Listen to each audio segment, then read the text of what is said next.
नहीं साहब, इमरान खान ने ब्लाइंड खेला, ये बहुत बड़ी बात कर दी है तो कि फाइनल मार्क है, और किस हद तक आपको लगता है कि पार्टी लोगों को ले आएगी बाहर? कामरान साहब शुक्रिया बहुत बहुत। पहले तो मेरा ख्याल में इनको तुर्क का अपना पता जो है ट्रम्प कार्ड वो इस्तेमाल कर लेना चाहिए था। वो क्या है? वो ट्रम्प ही है? वो ट्रम्प ही है। ठीक है। क्योंकि तहरीक इंसाफ का मैं पीछे देखता हूँ कि 10 अप्रैल से लेके आज तक सियासत जो है वो इनके हक में गई है, नहीं गई, लेकिन 3 हिस्सों में डिवाइडेड है। पहला कसीर हिस्सा ये था कि फ़ौज के अंदर बगावत हो जाएगी और इमरान खान साहब ने सिर्फ थोड़ा सा फैसिलिटेट करना है, प्रेशर क्रिएट करना है और बगावत अंदर से हो जाएगी और इमरान खान साहब जो है वो मामला निकला चला जाएगा। फिर एक ब्रीफ पीरियड ऐसा आया कि जब वो सारी चीज़ें नाकाम हो गई और पता चल गया कि फैज़ हमीद साहब भी पकड़े गए और जो कुछ भी है, उसके बाद सारा तकिया जो था वो 25 अक्टूबर को मंसूर अली शाह साहब पे आया, जिसका आपने जिक्र किया। ठीक है। अब वो भी 26वीं तरमीम के बाद उनकी उम्मीदों में पानी पड़ गया या उनकी जो है, तो अब तीसरा इन्होंने आर्मी चीफ वाला मामला भी खत्म हो गया। ये तहरीक इंसाफ ने ये तीनों चीज़ें जो है उनका जो उनका मीडिया है, चाहे सोशल है चाहे मेन स्ट्रीम है, और उनके जो मीडिया को चलाने वाले लोग हैं, चाहे पार्टी लीडर्स हैं, चाहे वर्कर्स हैं या उनके यूट्यूबर्स हैं, वो ट्रम्प कार्ड को फिर उसी शद्दमत के साथ चला रहे हैं जैसे पहले। ये तो है मेरी बात, लेकिन असल बात यह जी कि तहरीक इंसाफ क्या चीज़ नहीं करेगी जो वो पहले नहीं कर चुकी। मत भूलें कि इमरान खान साहब खुद जो है 2 दफ़ा बनफ़ ज़मीन लीड कर चुके हैं। 2014 का धरना आपने क्या फस्तायत आप देख लेंगी। 25 को 2014 को छोड़े, 25 मई को जब आए थे तो पेशावर से आए थे तो पूरी हुकूमत लेके साथ आए थे, आपको याद है? आपको जी 2022 के बाद चले गए थे। मैं लंबी चौड़ी में पिछले 2 साल की बात कर रहा हूँ। ठीक है। कि कौन सा तरीका नया करेंगे, उसके अंदर उन्होंने आए और वो आपके सामने है, बुरी तरह नाकाम हुआ। तहरीक इंसाफ का इमरान खान साहब खुद भी इतने डिमोरलाइज थे कि अगर वो 20 नशिस्त से MPA की ना जीतते, जो उसकी भी एक पूरी दास्तान है मेरे नज़दीक, और फिर उसके बाद 26 नवंबर को आर्मी चीफ की अपॉइंटमेंट रुकवाने के लिए उन्हें रावलपिंडी आना था।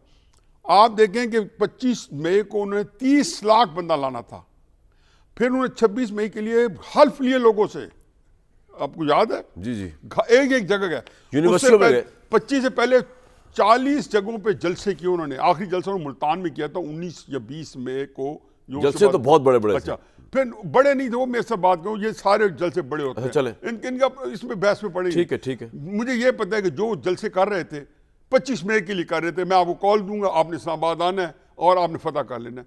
मैंने तब कहा था इमरान खान का 30,000 बंदा आप लेके आ जाए इस्लामाबाद, मैं गारंटी करता हूँ आपको कि ये शहबाज हुकूमत जो है रिजाइन कर जाएगी। ये मैं बात करूँ 2022 की। फिर 26 को निकले, हल्फ लेते रहे, और 2 बड़े ऐसे वाक़यात हुए जो थे इंतहाई तकलीफ दे, लेकिन उसका पॉलिटिकली इमरान खान साहब को बड़ा फ़ायदा मिला।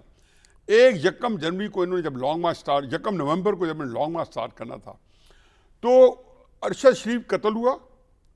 जोश व खरोश वलवला बढ़ना चाहिए था, अगर नहीं बढ़ा तो फिर बदकिस्मत तहरीक इंसाफ है। बड़ा ट्रेजिक वाक़या, एक डार्क जिसको कहना चाहिए एक स्पोर्ट है। फिर इमरान खान साहब पे अपने लिए जो बदकिस्मत हमला हुआ, उससे पूरे पाकिस्तान में आग लग जानी चाहिए थी।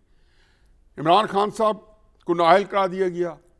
तहरीक इंसाफ ने कितनी बड़ी कंपेन चलाई कि ये हमारी रेड लाइन है।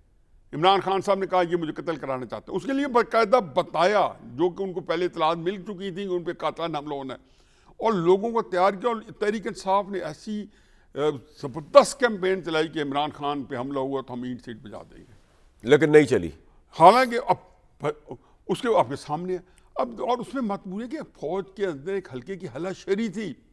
लेकिन सर आपने पता चल गया इतना बड़ा ट्रैक रिकॉर्ड आपने बताया फ्लॉप प्रोटेस्ट का, तो व्हाट अकाउंट्स फॉर के इमरान खान ने आज अपनी बहनों के जरिए ऐलान करवाया। मेरा ख्याल है, मैं इसके बारे में ये समझता हूँ, ये आवाज जो है ना ये फट रही है। ये मैं इसके बारे में तो थोड़ा मैं इसके बारे में थोड़ा अर्ज करूँ। नज़दीक जो है, अब मैं आपके ये बातें करता हूँ, हो सकता है कि आप ही के नज़दीक आपको ना मान पाए कि ये सारा एस्टेब्लिशमेंट की प्लानिंग है।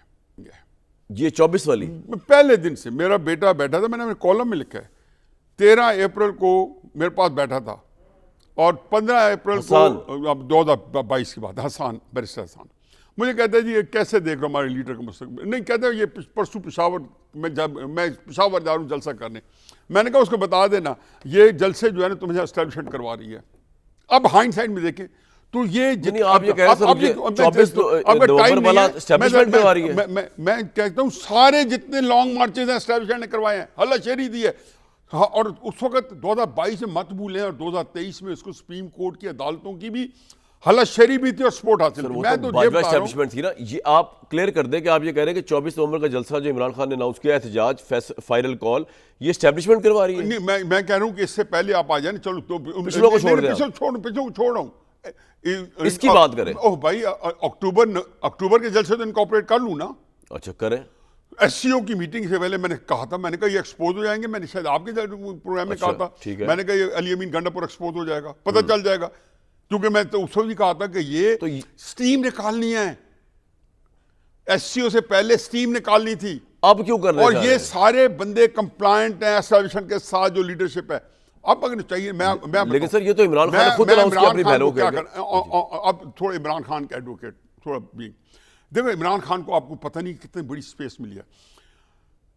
ये कामरान आप इसको कॉम्प्रिहेंड नहीं कर पाएंगे, लेकिन पाकिस्तान की सियासत चूंकि मेरी बड़ी एक पैशन है, जब ये 10 अप्रैल को इमरान खान साहब को हटाया गया था, हकीकत यह है कि पूरे मुल्क की जो सियासत थी 77 साल तारीख में कदमों में आ गिरी थी। 18 पार्टियां मिल के उन्होंने इमरान खान को निकाला था, साथ उसके इत्तेहादी थे, 11 पार्टियां थी, वो जो MMA और पीपल्स पार्टी और ANP।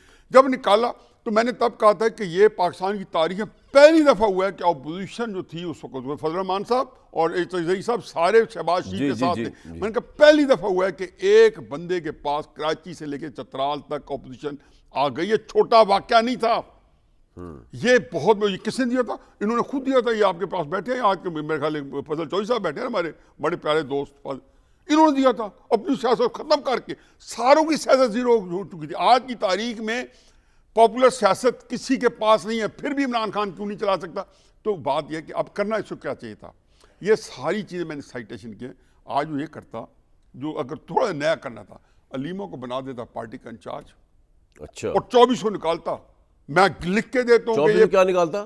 24 नवंबर को मारो मर जाओ कैंपेन कहता है, ये अलीमा चलेगी। नहीं, अलीमा साहिबा के करने से क्या होगा? वो तो मुझे अब ये ना पूछे, लेकिन एक नई जान आ जाएगी, दूसरी बात है यकसुई आ जाएगी। पार्टी सब डिवाइडेड है, पार्टी अपनी लीडरशिप के ऊपर एतमाद नहीं है। अली अमीन गंडापुर की कोई बंदा ये स्टोरी बाय करने पर तैयार नहीं है कि 12 जिलों फलांगते पहुंच गया। हर दफा समझते हैं कि एस्टैब्लिशमेंट के कहने पे या उनके साथ। लेकिन आपने मुझे ये नहीं बताया न्यायी साहब के इमरान खान के ज़हन में क्या चल रहा है जो उन्होंने फाइनल फ्रस्ट्रेशन है। इमरान खान के पास पहले देखें कि उसकी स्ट्रेंथ है, दलेर आदमी है, अच्छी लड़ाई लड़ता है और बिल्कुल फारिग है, पोलिटिकली सिफर बटे सिफर दिमाग है उसके पास। और ना उसके पास कोई ऐसा एड एंड बेट है, उसके पास सियासी हिकमत अमली नहीं है। कॉन्फिडेंस कभी भी नहीं थी। नहीं, कॉन्फिडेंस की बात नहीं, कभी भी नहीं थी यार। मैं उसे जानता नहीं, मेरे और उसके दरमियान फॉर गुड 62 ईयर्स हवा नहीं गुजर सकती थी। वो सो क्लोज, आपके इल्म में है। मुझे बताएं कि मैं नहीं जानता हूं 24 का ये फ्लॉप होगा आपके ख्याल में? लोग नहीं निकलेंगे सियासत की, लोग नहीं निकलेंगे बाहर। भाई लोग निकल भी आएंगे तो क्या होगा? पहले नहीं निकले, क्या निकले? लोगों को मरवाएंगे, कुटवाएंगे, फिर उसके बाद क्या करेंगे? फर्क है 24 के बाद, अगर 25 को क्या करेंगे?